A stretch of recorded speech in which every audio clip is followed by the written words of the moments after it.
Good evening.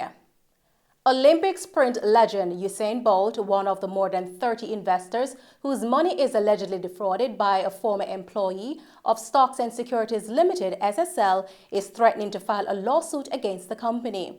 SSL is reeling from a multi-million-dollar fraud that has tarnished its reputation. Here's Colleen May with more in this report. Attorneys representing the Olympian and sprint world record holder in a letter dated January 16, 2023, demanded that the investment firm returns US $12.7 million to his account within the next 10 days or face civil and criminal action. Up until October 31, 2022, Bolt's account would have a balance of US $12,758,881.74, according to a document signed by lawyer Linton Gordon of the company Freighter Innis and Gordon. The Financial Services Commission (FSC) announced on Tuesday that it had temporarily taken over administration of SSL and named Kenneth Tomlinson of Business Recovery Services Limited as the interim manager, which is when the lawyer's letter was received. The Financial Services Commission explained that its entry into the business was done in accordance with its authority under Section 8B of the Financial Services Commission Act. Reporting for Mello TV News, I'm Colleen May. In the meantime, the Financial Services Commission, the FSC, the regulator in charge of the financial sector, noted that yesterday's action follows the appointment of Kenneth Tomlinson as special auditor effective January 13, 2023. The FSC says Mr. Tomlinson's appointment further supports the FSC in its enhanced supervisory oversight of SSL. A live stream of FSC's press conference was scheduled for today, January 18, to address the public's concerns regarding their actions. However, the FSC apologized for the poor audiovisual quality of the broadcast and noted that it will air the event on YouTube at a later time. In the meantime, Finance Minister Dr. Nigel Clark says he's stunned and infuriated by the multi-million-dollar fraud charges at Stocks and Securities Limited. The finance minister did say, however, that he had the full faith of the investigators to fully investigate the suspected fraud and bring all the culprits to justice. Dr. Clark also made an effort to reassure investors about the stability of the banking sector in Jamaica. His comments are being made against the backdrop of a growing investigation into the massive fraudulent scheme. On Monday, the Fraud Squad and Financial Investigations Division, the FID, revealed that some of SSL's accounts in question had been the subject of suspicious activity for more than 10 years. FID's Chief Technical Director, Selwyn Hay, noted that the case is being handled with the utmost attention. The Fraud Squad and the FSC have, however, stated that they are not yet able to quantify the exact amount fleeced from the affected accounts.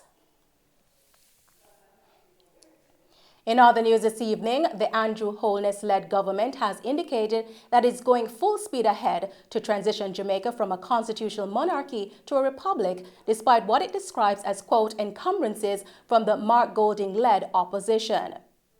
Minister of Legal and Constitutional Affairs Marlene Malahou-Fort recently advised that the naming of the Constitutional Reform Committee members have been delayed as a result of Mr. Golding's position on some related matters. Minister Malahou-Fort explains that the committee's purpose is to provide expert guidance and oversight to the government and the people of Jamaica during the constitutional reform process in order to implement the recommendations on which a consensus has been reached. Speaker, the committee will be expected in helping to guide the process of comprehensively reviewing the Constitution with a view to providing this new Constitution. It will work in 3 phases. The first phase will involve the repatriation of the Constitution of Jamaica, abolition of the constitutional monarchy, the establishment of the Republic, and all matters within the deeply entrenched provisions of the Constitution for which a referendum is required to amend. Phase 2, Madam Speaker, will involve review of the wordings and provisions of the Charter of Fundamental Rights and Freedom set out at Chapter 3 and the other ordinarily entrenched provisions of the Constitution for which amendments are desired and required. Phase 3, Madam Speaker, will end with a full assessment of the nation's legal and constitutional infrastructure that will facilitate drafting of the new constitution, and the committee will provide guidance and support to the Ministry of Legal and Constitutional Affairs during the entire process. Madam Speaker, the process must be a collaborative, consultative process. Many still ask whether we can make the transition without the holding of a referendum. It cannot happen. We must have a referendum to make the changes to the Constitution and to establish the Republic of Jamaica. And it must involve cross-aisle collaboration as well as consultation and collaboration with the people of Jamaica. 24 handheld ultrasound devices are being deployed to the public health facilities as part of plans to modernize maternal and newborn care. The portable devices will improve patient care funded by the American Friends of Jamaica. The Butterfly Handheld Ultrasound will be received into 8 obstetrics units under the ministry's latest maternal health initiative, Start Right, to support high-risk, low-income pregnant women. The whole-body ultrasound probe represents the latest technology in medical imaging and will enable more effective diagnostics across the public health system. The portable ultrasound device has the ability to detect hemorrhaging, one of the foremost causes of maternal death. Ultrasound is a proven life-saving resource that is especially critical during emergency care.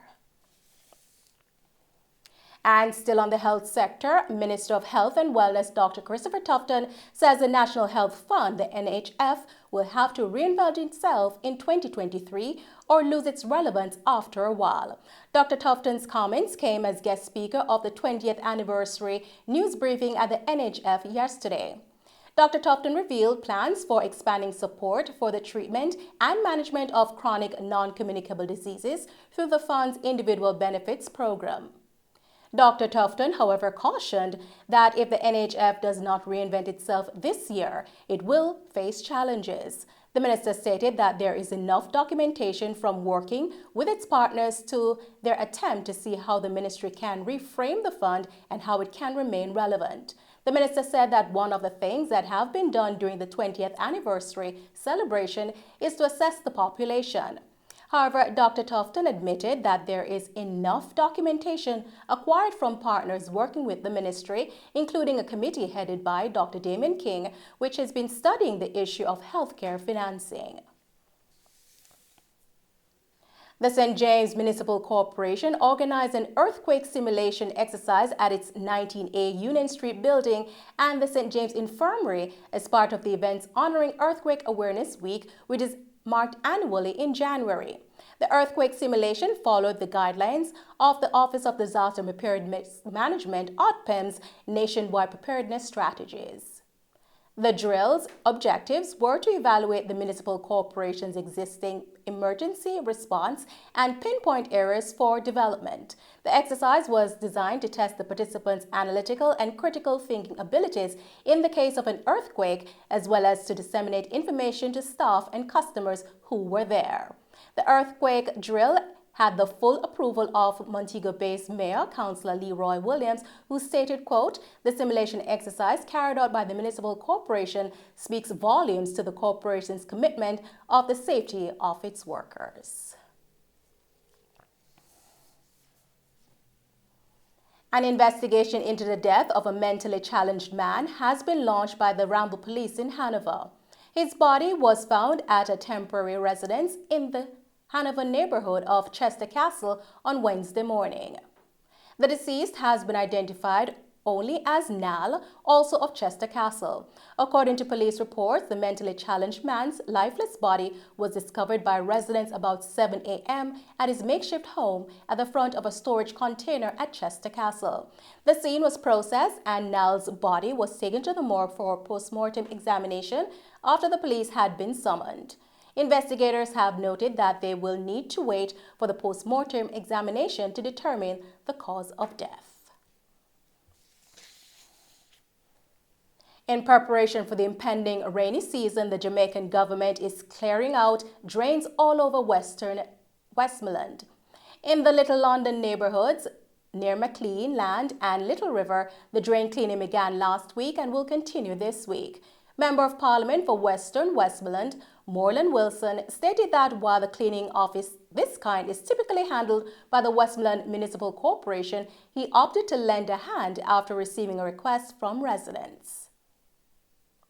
We are here today down in Land, carrying out some drain cleaning. Recently, during the heavy rains, we had several residents complaining quite vocally that the place is being flooded.